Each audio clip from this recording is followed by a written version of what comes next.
Mga kababayan, maligayang pagbabalik po sa ating channel. Ito po muli si Kuya Francis. Ngayon ho ay meron tayong urgent na update sa lagay ho ng ating panahon. Tatlong bagyo pa rin ang ating minomonitor, pero tututukan na lamang natin itong bagyong dalawa na halos magkadikit na po, o yung bagyo na posible pong mag-merge sa pagiging isang mas malakas ho na bagyo. Pero bago ho natin simulan, huwag niyo po muna kakalimutan na i-like at i-share yung ating update para yung mga kababayan natin ay malaman yung pinaka-latest na update sa lagay po ng ating panahon.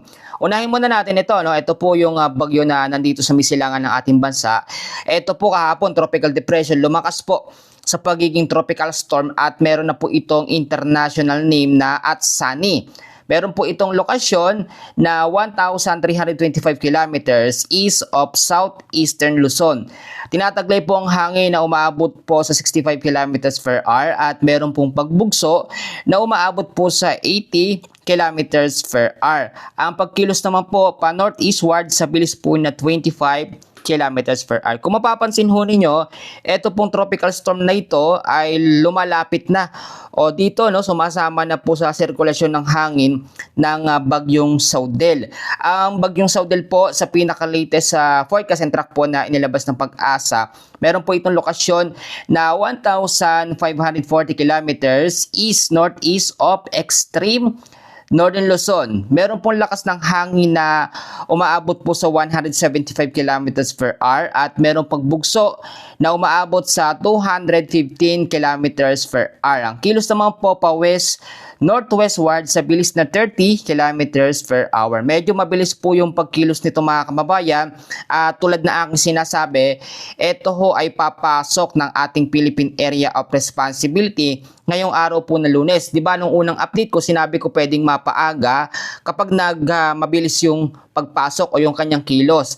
Pero hanggang sa gabi ho talaga yung imo-monitor natin sa pagpasok po nito sa ating Philippine Area of Responsibility. Kung makikita nyo banggitin ko yung mga lugar na susunod po ng mga madadaanan nito. Mamayang gabi ito po, ito, kailangan po natin maging alerto at maging handa.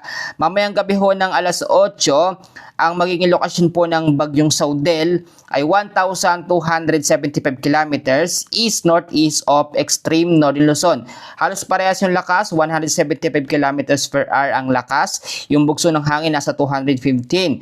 Pero ito po, medyo magandang balita dahil from pagiging super typhoon pagpasok nito so far mamayang gabi ay nasa typhoon category na lamang po ito. Dahil kung makikita nyo, wala yung tinatawag natin na kulay pink na color niya, which is yun po yung tinatawag natin na super typhoon na lakas. Yung sinasabi ko na 240. 205 kilometers, pasok yan sa pagiging typhoon category. So ang nangyari ho dito, dahil nga po sa pagkilos po ng bagyo, unti-unti po itong humihina habang lumalapit po sa ating Philippine Area of Responsibility. Pero tandaan nyo, pagdating naman po ng Martes ng madaling araw o umaga, ay lalabas ito ng ating Philippine Area of Responsibility 1,090 kilometers east-northeast of extreme Northern Luzon.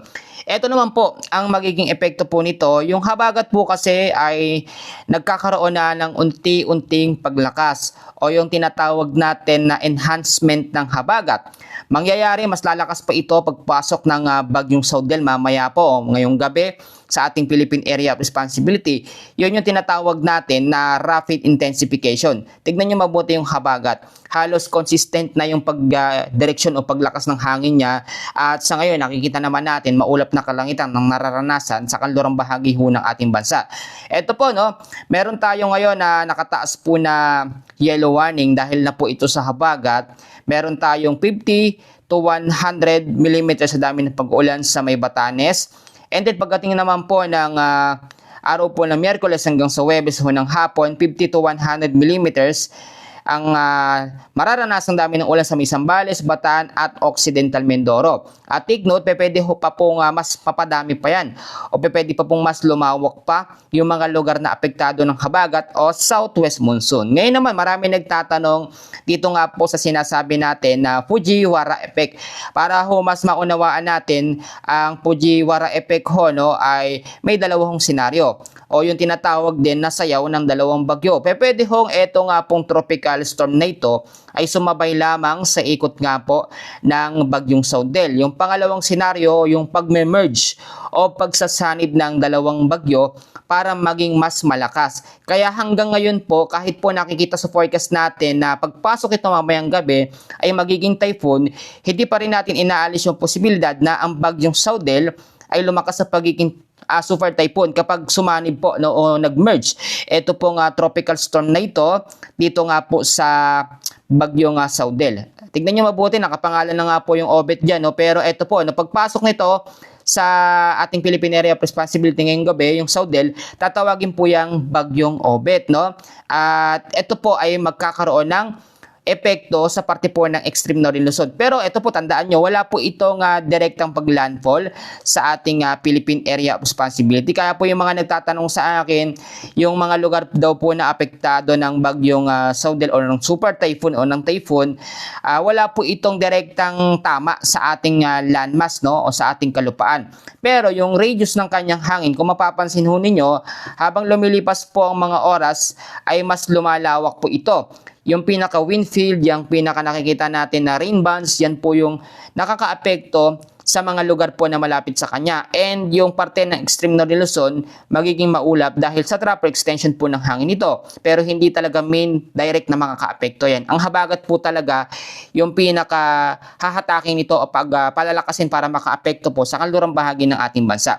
So ito po, sa Batanes pa rin, asahan natin dahil sa habagat o southwest monsoon, yung mga occasional rains, lalo na sa hapon at sa gabi. Sa parte ho ng Metro Manila, sa may Ilocos Region, Cordillera Administrative Region, kasama ho ang Central Luzon, the rest ng Cagayan Valley, sa may Rizal, Cavite, Batangas at Occidental Mindoro, cloudy skies with scattered rains and thunderstorms ang aasahan dahil po sa habagat o southwest monsoon.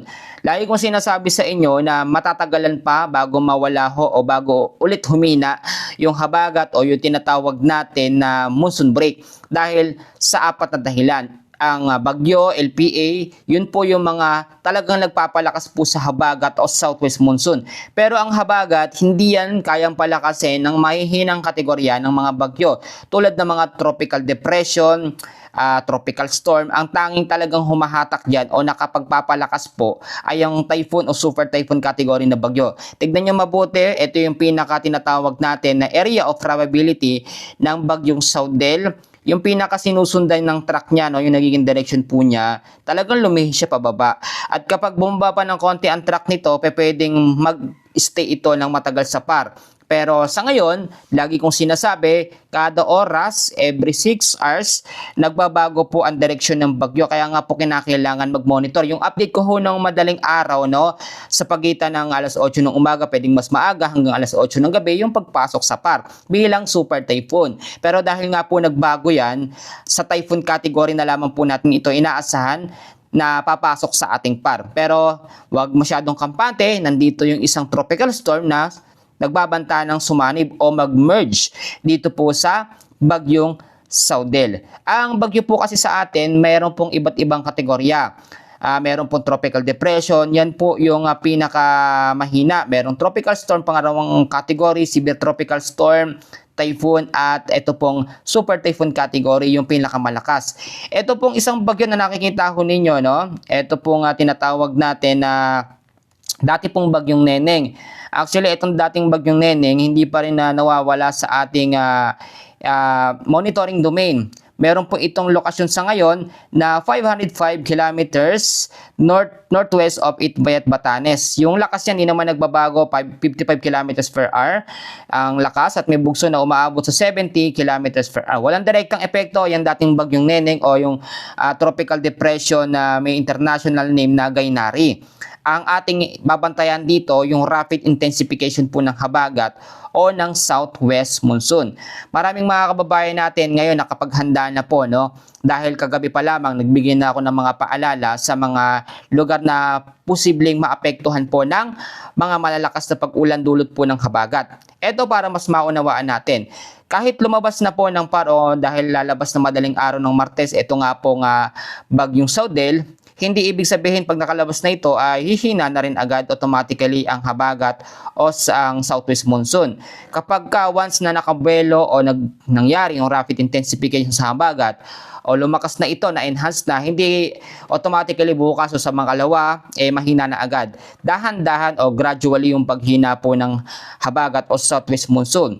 Pero kapag nasundan na naman ng panibagong bagyo o low pressure area, pwedeng maudlot yung paghina po ng habagat. Pero so far, sa ngayon, wala naman tayong nakikitang kasunod na mga sama ng panahon dito nga po sa bagyong ito. Yung mga bagyo na yan, actually, itong tropical storm, saka itong typhoon na Saudel, yan po talagang ating pinapangambahan din eh.